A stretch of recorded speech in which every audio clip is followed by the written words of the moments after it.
Assalamu alaikum wa rahmatullah. Hello everybody. I will introduce myself first to you. My name is Dr. Shimaa Serag, lecturer of phoniatrics in ENT department. I will present to you the second lecture in laryngology course. I wish it will be helpful for you all. Our lecture today we will discuss in it the congenital anomalies, trauma, and acute inflammation of the larynx. The first congenital anomaly which we will discuss is congenital web. What is a web? A web is a fibrous band, usually present in the anterior part of the larynx between the two vocal folds. What its cause? Its cause is embryological factor in which there is arrest of canalization of the larynx. As we all know, the larynx during development, it starts as a closed canal. Then this canal is canalized to form the larynx. During this canalization, any arrest in the process of canalization will result in a congenital web. So the congenital web may be mild or moderate or severe according to the stoppage or the arrest during canalization.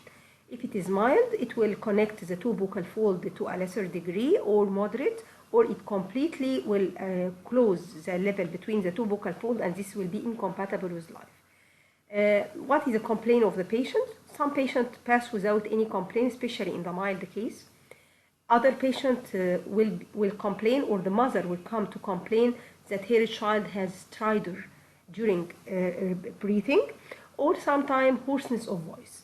But the complaint regarding the respiration is more important than the complaint regarding the hoarseness of voice. How we can diagnose a congenital web? We can diagnose the congenital web mainly by direct laryngoscope.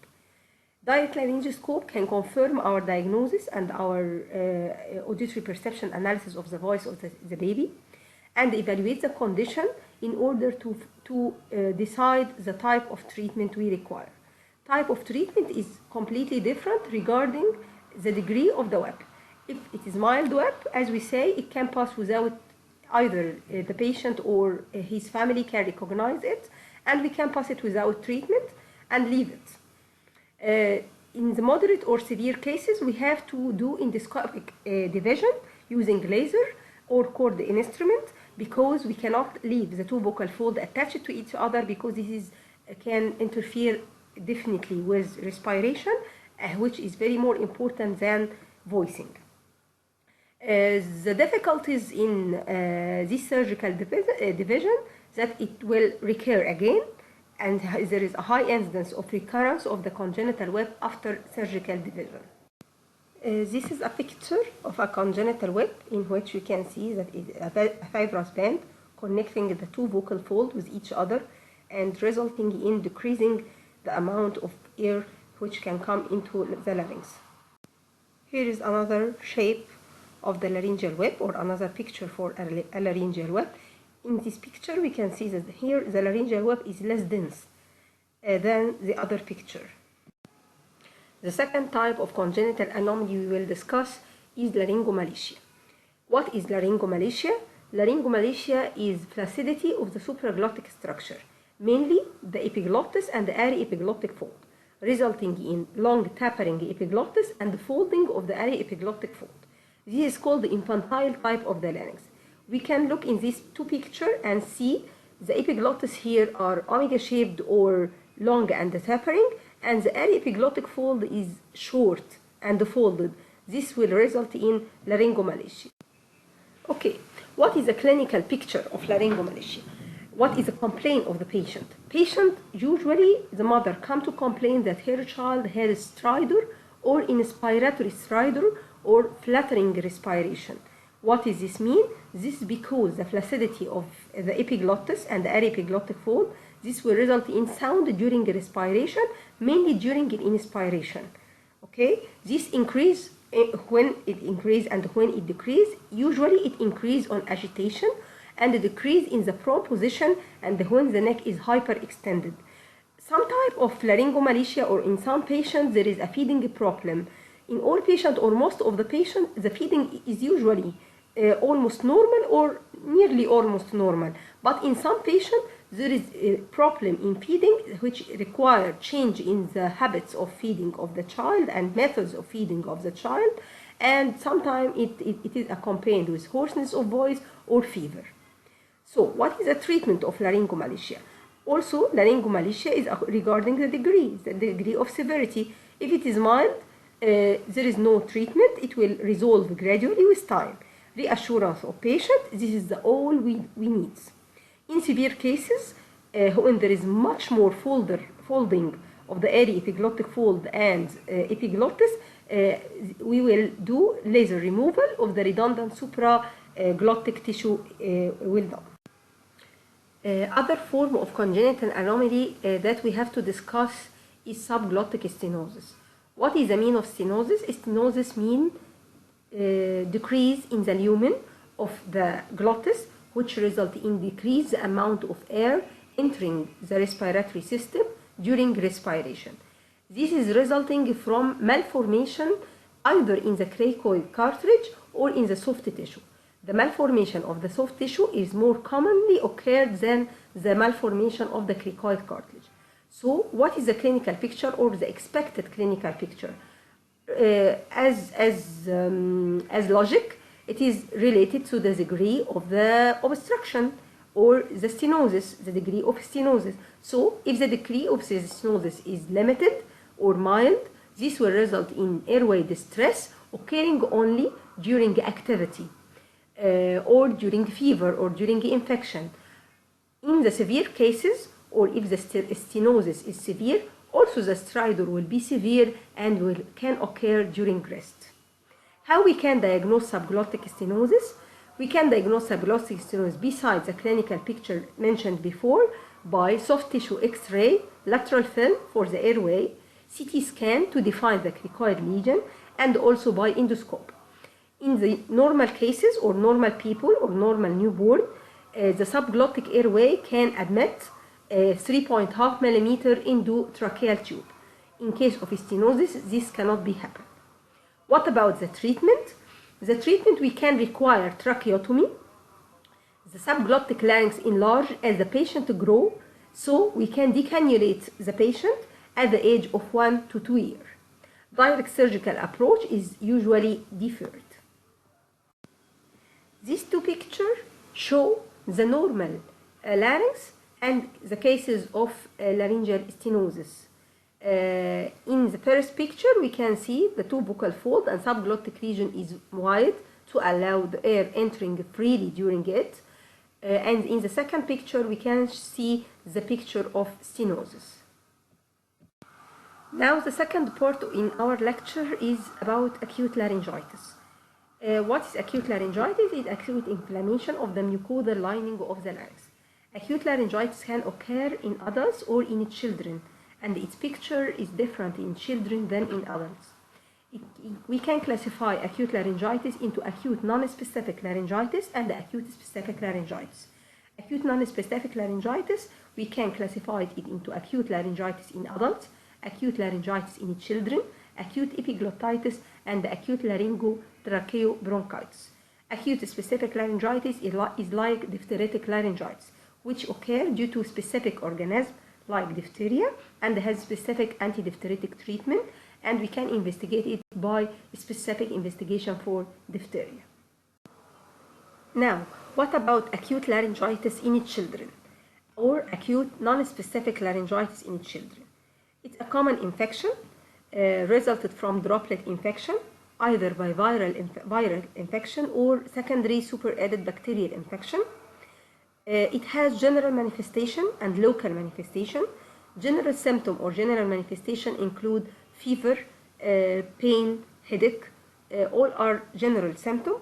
Local manifestation, we have two main local manifestations for laryngitis, hoarseness and stridor. In children, stridor is very more important and more commonly occurred than hoarseness, and it's the symptoms that make the child seeking for help or the family seeking for help for their child. That's why, because the larynx of the children is more small, so when it is inflamed or the mucous membrane is inflamed, it will result in obstruction easily so the stridor will be more vigorous and more important than hoarseness.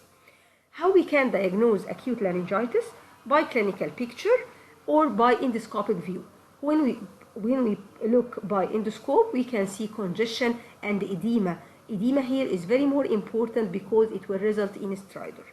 So what about this treatment? We have two main points to discuss. Have I hospitalized the patient or treated as outpatient? This will also be according to the severity of the case. If the case is more quiet or not more severe, we can deal it as an outpatient clinic. If it is severe and resulting in severe stridor and severe obstruction, we will need to hospitalize the patient. The second form of acute non-specific laryngitis is acute epiglottitis. This is not uncommon treatment, occurs usually from 3 to 6 years, caused by Haemophilus influenza type B, resulting in moderate to severe stridor and manifest general symptom and odynophagia. Usually, odynophagia occur with the symptoms or manifestation or acute epiglottitis, and this is due to difficulty in swallowing due to the inflammation of the epiglottis.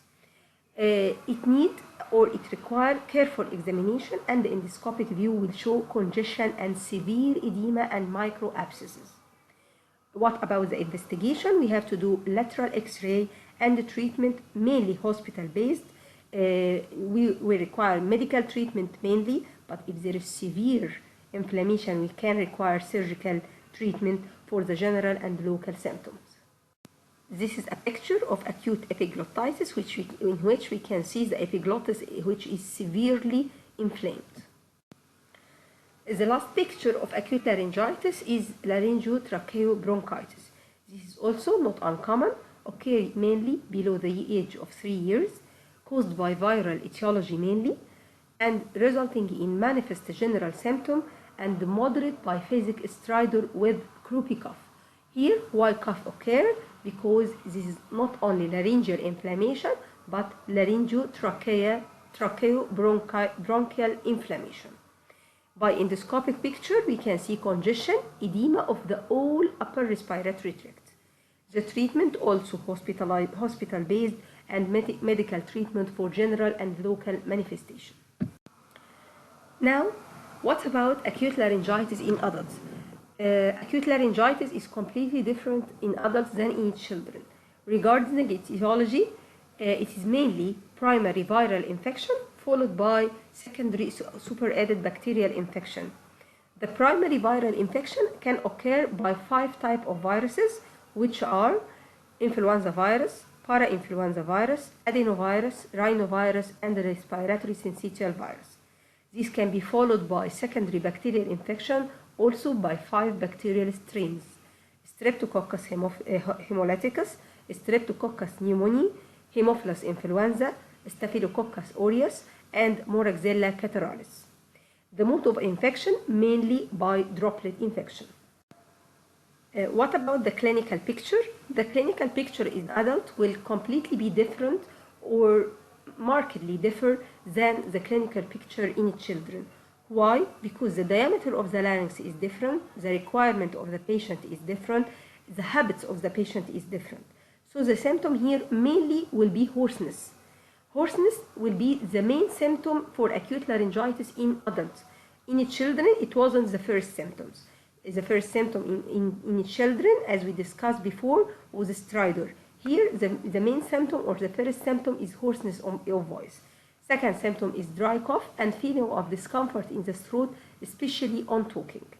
What about the signs? The signs mainly it will be the same: congestion and edema of the laryngeal mucosa, mainly the vocal fold. This is a picture of acute simple laryngitis in adult in which we can see the congestion mainly in the vocal fold, congestion and edema. About the treatment of acute laryngitis in adult, we have 2 lines of treatment: general treatment and local treatment, or treatment of the general manifestation and the treatment for the local manifestation. General treatment will be in the form mainly of antibiotic, cough suppressant, and anti-inflammatory. Local treatment mainly by voice rest to help the vocal fold to have sufficient time to regain to its normal quality and regain to its normal movement, and to allow the mucous membrane to regain to its normal picture.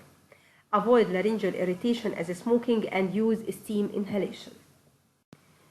The second picture of acute non-specific laryngitis in adults is acute epiglottitis, which is rare in adults than in children, caused also by Haemophilus influenza and may be caused by the other strains of viruses mentioned before, resulting in moderate stridor, general symptom, and severe odynophagia will be dominating the picture. By endoscopic view, we can see congestion and moderate edema. In case of children, we can see severe edema. Here we can see moderate edema. We can investigate the case by lateral X-ray and treat it by medical and surgical treatment for the general and local manifestation. The last part in our lecture is about trauma of the larynx. We can classify trauma of the larynx into three main types, either mechanical trauma or thermal trauma or physical trauma. Physical trauma, which can caused by radiation, thermal trauma, which can cause either dry by burn or moist by corrosives, and mechanical trauma, which may be either accidental, either closed or open due to an accident, or due to voice abuse.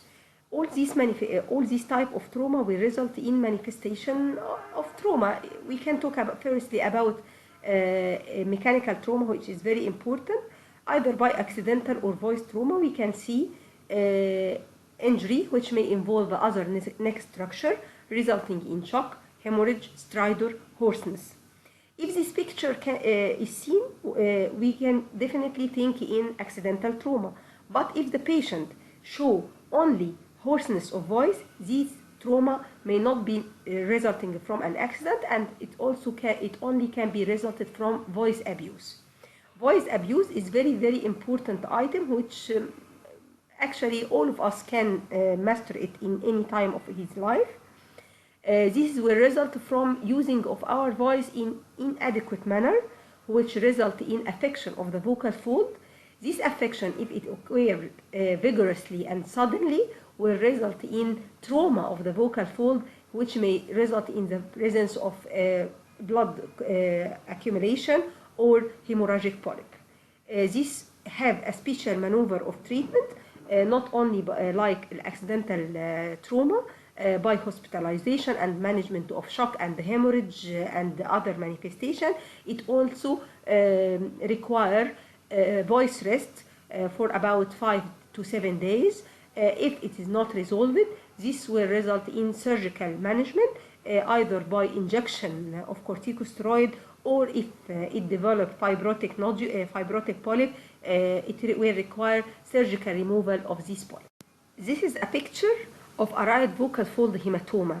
This hematoma may be resulted from direct trauma, as we say before, mechanical trauma, or resulting from voice misuse. Sudden vigorous use of the voice result in hemorrhage in the vocal fold and forming right vocal fold hematoma or right vocal fold hemorrhagic polyp. This hemorrhagic polyp, if we master a good hygienic measure for the vocal fold, like stop talking and having a voice rest, like plenty of fluid intake, like stop smoking and avoid any fumes or irritant for the vocal fold. This may result in absorption of this hematoma and disappearance of the hemorrhagic polyp by itself. If we do not have adequate management of this hematoma or this vocal fold nodule, this vocal fold polyp, this will result in fibrosis in this polyp and forming a fibrotic polyp, which requires surgical management.